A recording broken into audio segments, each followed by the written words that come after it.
برب الهرم سزل جود والعفو مع المصطفى والله ولي مولد صفي وثقت برب الهرم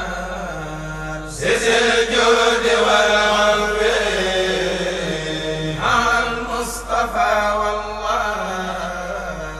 ولي مولد صفي وثقت مع المختار بالله وحده عليه سلام من به خدمها لهوي وخاني بسوء ولي كان بالمنى ولي خاد إخلاصا مع سوي ولدت خديما في امتداه محمدا عليه صلاة الله ما سان لي نهوي ولدت خديما في امتداه وسيلتي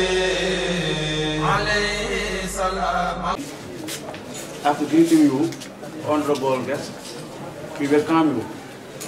We welcome you by saying you, we welcome to the Institute of Al-Azhar School. So Al-Azhar is today so glad and delightful of your presence here. So I can say today, Al-Azhar students are very happy. They are very happy and glad to see you here. Because we are today receiving guests who are members of UNESCO, which stands for Controlling the World Education. So in short, I thank you so much. Thank you. For United Nations Educational, Scientific and Cultural Organization. It was created in the aftermath of the World War II.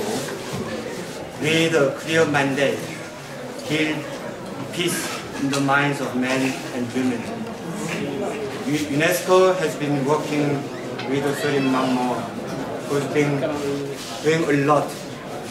for building peace, for countering radicalization, and also for giving hope to the youth, especially marginalized groups of the people, so that we can usefully contribute peace and the sustainable development of the country. So yeah, UNESCO is very happy working with you, Mamo, and also the Director General of UNESCO when he came to visit Senegal last year. One of the first, the only school he visited was Al-Azhar. So this is kind of recognition that UNESCO is ready to work further with you, the private sector, in order to provide education and living opportunities to all children in Senegal and worldwide. maa ngi mbooloo mi ginnaaw buñ nuyoo kilifa yi tàmbalee ko ci directeur bi nga xam ne moo fi ñëw tey ànd ak délégation bu am solo bii nga xam ne moom la àndal nuyu kilifa diine yi fi nekk sëñ Cheikh a ngi fi ak sëñ Moustapha Lakaram xëy na dana egsi ak kilifa yi fi nekk yépp wante di nuyu tamit préfet bu département bi ak inspecteur département bi ginnaaw bu ñu nuyee tamit professeurs yi ak enseignants yi wante étudiants yi tamit ak élèves yi di leen xamal ne rek moom mii dañu ko wax ne ko ñoo ngi lay dalal duñ ci gudd parce que discours bi du doon discours daanaka compte rendu la lañ ko war a def moo tax ñi yore liggéey bi ñoo ko waajal mais comme tuuti nag lu bon ñu dalal ko dalal gi ñi ngi ko def ci ay teg ko ci ay illa yu bare bi ci njëkk dañ ko wax ne ko fii sa kër la parce que fii ñi ngi koy wax Daarul Alim te état bi def foo xam ne Cheikh Amadou Bamba moo ko sañ ci mu tuddee ko kër goo xam ne jàngukaay la kon établissement xam-xam la ak culture moom mi ngi nekk UNESCO di li nga xam ne mooy mbootaayu xeet gi te muy lu am solo loo xam ne ci àdduna bi yëpp moo ci ëmb lu jëpp ci xam-xam ci àdduna bi kon am na fi place parce que place bi loolu lañ fi def bi ci des ci côté am la mooy moom ñun bañ dalee jaxasoo ak UNESCO léegi ay at la bi mu nekkee mu nekk fi mu nekk ci ñoom moo xam Dakar la moo xam ba bi nga xam ne directeur général ñëwoon na visiter su filière faculté bi nekk Dakar mu bokk ci ñi nga xam ne daf ci xër di ñu encourager bu baax kon loolu tamit may na ko fi place loolu tamit toujours daf ñuy soññ di ñu encourager parce que ku ne xam na ne xam ngeen ne université yombul wante université ci loo xam ne tamit lu bees la muy langue arabe parce que fokk te nga bëgg mu tege ci yoon woo xam ne àdduna bi yëpp dañ koy nangu wante tamit sunu gouvernement tamit daf koy nangu loolu moo tax muy mbir mu jafe moo xam ne liggéey bu yàgg la boo xam ne yàlla def na mu egsi fii xëy na sax lu bari ump na ci ñu bare loolu nag moom mu teel ko xam di ñu encourager bu baax ñoom waa UNESCO te UNESCO ku ne xam na ne li leen tax a jóge ci àddina bi mooy loolu kon visitam tey ak délégation bu mag bii nga àndal nga xam ne lu mat ñaar fukki nit ak juróom wala jege na fanweer ñëpp bokk ci service boobu kooku ku ne xam na ne loolu ay valeur ay teg nit wala xam nit ki wala encourager ko moo tax mais bu ñëwoon moom kese ak ñaari nit dina doy def naa Evra mi ngi fi ki nga xam ne moo nekk Mali Bamako loolu moo tax ñu de ko ci remercier di ko ñaanal mu jottali ñu madame la directrice générale RNA ak ki nga xam ne moom la fi remplacer parce que mi ngi fi remplacer Thérèse Ndong Diatta moom itam moo fi nekkoon daan liggéey ak ñu liggéey bu am solo loolu rek moom lañ ko doon wax di leen xamal ne tamit loor moo ci am solo mooy liggéey la boo xam ne ñi nga xam ne xam nañu jàng xam li nga xam ne mooy fi ñu ci toll toujours dañuy gën a soññ di gërëm bu baax tamit gouvernement Sénégal ndax loolu dañ ko dafa mat di bàyyi xel lu ne daj nañ ko ci liggéey bi waaye ñu diñu jàppale di ñu teg ci yoon boo xam ne ndax mën nañoo ubbi université comme ni ñu ko daan defee ci école yi rek waaye université nag boo xam ne dafa tegee ci yoon état nangu ko bu ñu demee am ay filière xëy na dañ leen ko gën a leeral loolu lépp moo tax kon bésu tey bi rëy ci ñun xanaa ñi ngi leen di baadoog ci climat bi mais climat nag ki koy def moom beneen affaire la kooku moom nanu dimbale rek bu mu ko soppi ay xal wala ay dara parce que ko nit day xale métti rek ndax moom jaww ji li ci des nag kon ñi ngi gërëm ñëpp xale yi di leen encourager bu baax di leen xam ne loolu moo waral visite bi muy visite boo xam ne visite de travail la wante gis nañ ne taxawaay bi ngeen ci taxaw am na solo lool kon ñi ngi gërëm ñëpp di gërëm sunu doom sëñ Cheikh Aliou di ko wax xëy na li place dama koy wax ne ko mi ngi liggéey bu baax xëy na leneen la moom la fëran laaj ndax li tax ñu di ko tudd fii dafay liggéey boo xam ne dafa nekk social dama koy wax ne yéen seen maam sëñ Cheikh Mamadou Moustapha mën naa wax ne moom mooy ki élaboré constitution yoonu murid te moo ko exécuté aussi te ku ne xam ne yombul woon kon yow itam boo jógee di dugg ci loo xam ne dafay taxawu dafay defar kooku dana am solo sëñ Moustapha Abdoul Karim it dañoo am waxuñu ko ñu bare mais dafa am ñi nga xam ne dañoo liggéey bi da leen a yitteel te xam-xam yitteel leen loolu rek la ne buñ ko waxoon xëy na réew mi ñëpp xëy na ñu ñëw waaye dafa fa ne ñu fi taxaw ñëpp dañ fay taxawaale xalifa général taxawaale fi ñëpp ndax rek xam nañu liggéey bi liggéey la boo xam ne jarul nga di ci sonal ñenn kon ngeen baal ñu wax asalaamaaleykum wa rahmatulah. Monsieur l'inspecteur de l'éducation et de la formation, monsieur le directeur du bureau régional Afrique de l'UNESCO, chers invités, je voudrais en ma qualité de représentant de l'État du Sénégal exprimer toute ma gratitude et ma reconnaissance à Serigne Mamour Mbacké Mourtada, ici présent, pour la qualité du partenariat qu'il n'a cessé de nouer avec notre État, en l'occurrence le gouvernement du Sénégal pour la promotion de l'éducation dans ce pays. Serigne Mamour est un exemple parmi tant d'autres, mais est pour nous un partenaire privilégié qui a toujours lutté pour faire reculer les barrières de l'ignorance. N'est-ce pas, Socrate ne disait-il pas déjà au 7e siècle que l'ignorance est la source du mal? Nous avons tous appris dans les écoles et les universités. Mais vous l'avez mis en œuvre vous l'avez vraiment en bandoulière pour que les jeunes Sénégalais soient bien formés et soient des Sénégalais vraiment aux opposants de toutes les situations et soient vraiment des gens qui sont des citoyens modèles. Serigne Mamor, moi je vous ai connu il y a de cela 5 ans à travers la circonscription administrative de Ndam, à la tête duquel je représente le chef de l'État. Mais je dois avouer que depuis lors, notre collaboration a toujours porté sur les problèmes d'éducation, sur les problèmes de formation, sur les problèmes de promotion des Sénégalais qui sont des jeunes et qui constituent l'avenir de ce pays. Donc, sur cette base, je voudrais vous remercier, vous féliciter au nom du président de la République Macky Sall, au nom du Premier ministre Mohamed Abdoulaye Dionne et au nom du ministre de l'Éducation nationale, Serigne Mbaye Thiam, et de l'ensemble des membres du gouvernement. Je remercie également l'ensemble de la délégation de l'UNESCO venue apporter leur soutien à cette université et leur dire que nous sommes, nous, en tant qu'administration de l'État du Sénégal, partenaires privilégiés de Serigne Mamor Mbacké dans la mise en place de cette université qui est vraiment et nous est très cher pour que les Sénégalais demain soient bien formés et puissent être des citoyens modèles. Donc je vous remercie infiniment et je remercie l'ensemble de la délégation. mbokk yi gannaaw laa doon maa ngi wax lu néew ci loo xam ne xëy na ci Serigne Mamor laa ko jëmale ak mbokk mi fi teew tey ku mel ni Serigne Cheikh Aliou bëri na ku xamul nit ndax sori ko moo ko waral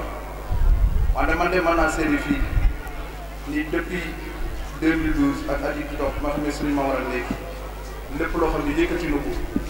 mooy lu fi bàyyi bu baax te bàyyi woon Serigne Mourtala Mbacké mu nit ñi xam nag bu amul dara sotti nit ñi bu ñu xamul réew mi dem fenn koo xam ne nag jaral na la nga jël sa alal jël sa temps yéeg avion dugg bateau dem fu nekk ngir indil Touba ak Sénégal ñu mën a am xam-xam kenn mënu la fay kon ñu koy gërëm di ko sant di ñaan yàlla guddal fanam mbokk rakkam yi mu àndal di ñaan it institut Al Azhar bi nga xam ne c'est un réseau national nga xam ne Sénégal yëpp ñoo ci jariñu fépp koo xam ne bëgg na ko fa eggale ko fa parce que Serigne Touba bi nga xam ne mooy waajuram di suñu yaakaar di ñaan it lépp loo xam ni taxaw na ci université ak yeneen projet yoo xam ne man xam naa ko am na ko pour Touba vraiment yëpp yàlla réussir yàlla yëpp am barke ba ñun ëllëg ñun mu nekk suñu fierté ngi gërëm ñëpp leen sant ngeen baal ñoo xam jërë ngeen jëf ko salaam. Serigne Mamor Mourtada Mbacké, président de l'université Cheikh Ahmadou Bamba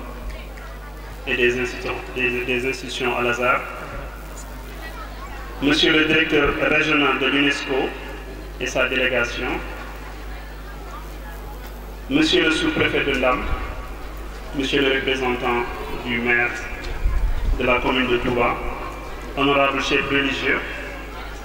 Monsieur le directeur général de l'Institut Al Azhar, Messieurs les directeurs d'école de l'Institut Al Azhar,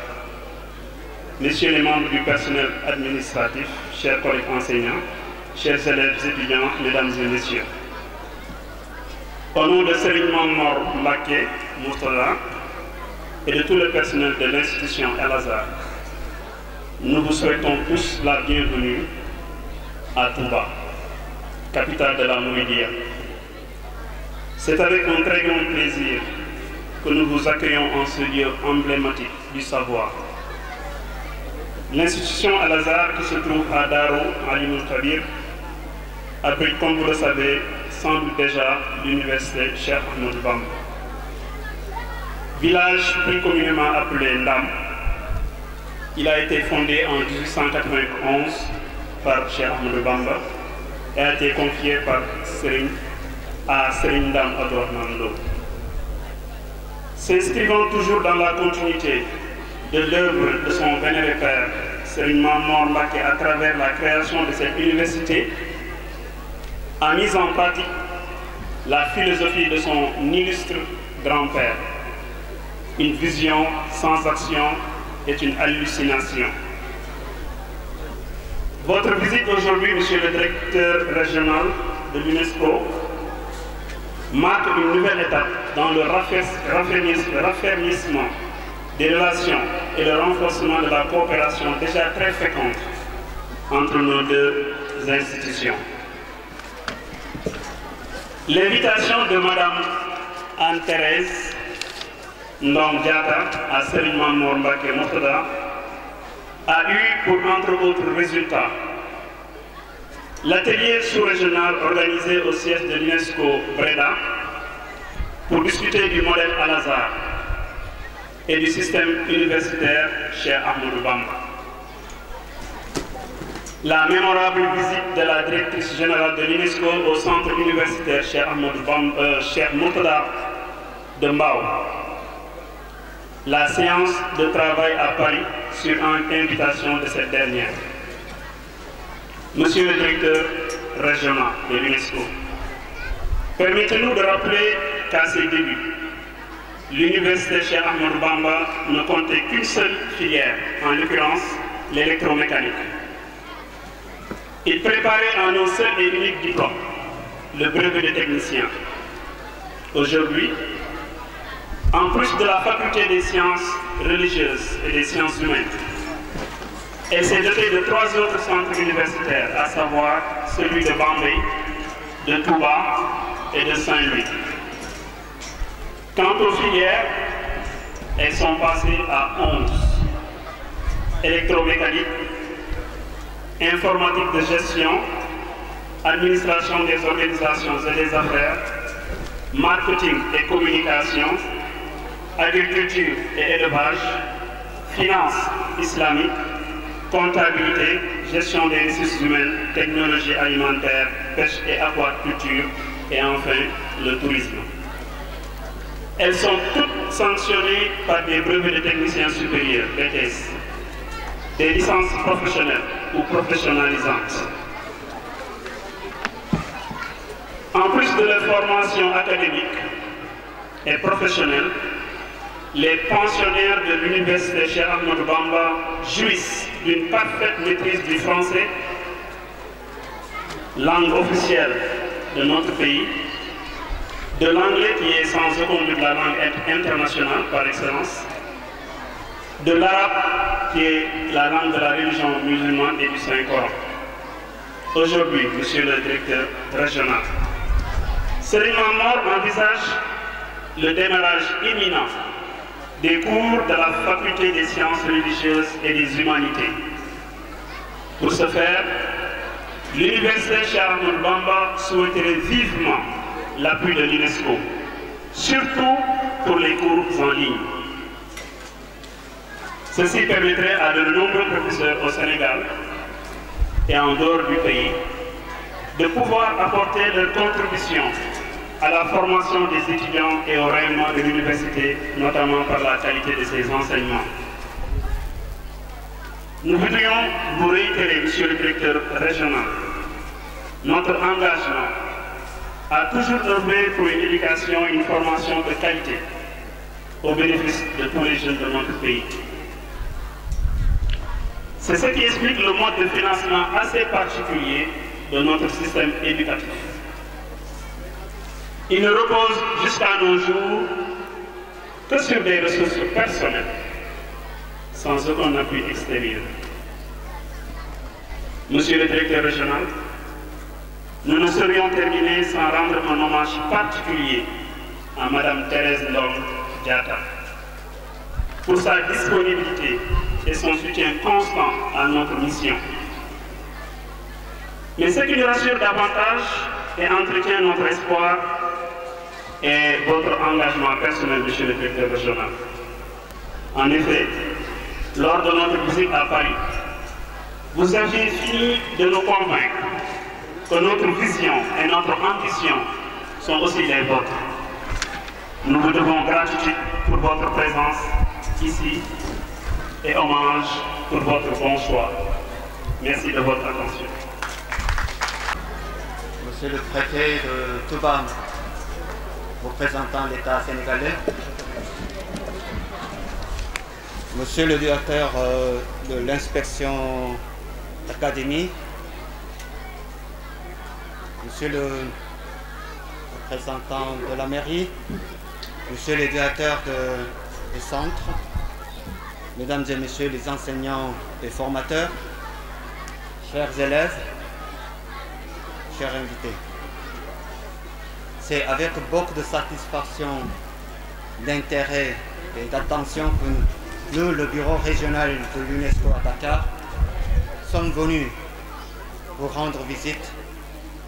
et scruter votre dispositif d'éducation et de formation, notamment vos centres universitaires d'enseignement professionnel de l'université Cheikh Ahmadou Bamba et votre système d'éducation de base. Comme vous voyez, je suis venu accompagné par une importante délégation composée de mes collègues de différents secteurs, culture, éducation, sciences et communication. Et j'aimerais aussi souligner que je suis accompagné par le représentant de l'UNESCO à Bamako, Mali, qui est un grand ami de votre institution. Je ne voudrais pas faire l'inventaire de nombreuses activités que l'UNESCO a établies à mener ensemble avec votre institution. J'aimerais simplement vous rappeler, Sorim Mamor, que lors de votre visite à l'UNESCO à Paris, la directrice générale de l'UNESCO vous a félicité personnellement et vous a remercié pour votre contribution à l'éducation dans le pays et à travers le monde.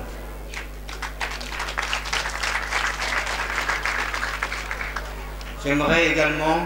vous rappeler combien Madame Irina Bokova, directrice générale de l'UNESCO, a apprécié votre effort pour la construction d'une société pacifique et paisible au Sénégal. Nous, l'UNESCO, suivons avec intérêt et beaucoup d'attention ce que vous faites pour permettre à des milliers de jeunes de recevoir une éducation de base de qualité conformément aux recommandations de l'objectif de développement durable numéro 4 et la prestation des élèves et de vos diplômés en est une parfaite illustration. Nous observons aussi avec intérêt ce que vous avez fait pour établir et mettre en place un système d'enseignement technique et professionnel qui permet aux jeunes issus des Dara, déscolarisés ou analphabètes, pour recevoir une formation technique et professionnelle de qualité. Un modèle que l'État du Sénégal a capitalisé avec l'appui de l'UNESCO et une prise en charge des formations post-baccalauréat dans le CUNEP. Nous suivons également avec beaucoup d'attention votre lutte contre le radicalisme et l'extrémisme. L'autonomisation des jeunes à travers l'éducation et la formation technique et professionnelle et l'appui à leur insertion socio-économique et professionnelle grâce à un emploi décent concourt à les immuniser contre le radicalisme et l'extrémisme violent. Ceci est renforcé par les contenus de vos messages que vous continuez à diffuser à travers le monde. Cette visite vient enrichir notre panier d'idées permettant de renforcer nos différents axes de collaboration pour le futur qui peuvent se traduire, entre autres, par l'expérimentation du modèle pédagogique d'intégration des technologies d'information et de communication et de l'alphabétisation dans la formation professionnelle et technique dans le CUNEP, CUNEP, et puis également le partage de votre modèle dans différentes conférences. Et nous vous convions personnellement à un atelier que nous organisons dans les locaux de l'UNESCO ici à Dakar, un atelier régional sur la prévention de l'extrémisme violent qu'on va organiser du 9 au 11 mai 2017. Les équipes seront à votre disposition afin de discuter d'éventuelles propositions. Pour terminer mes propos,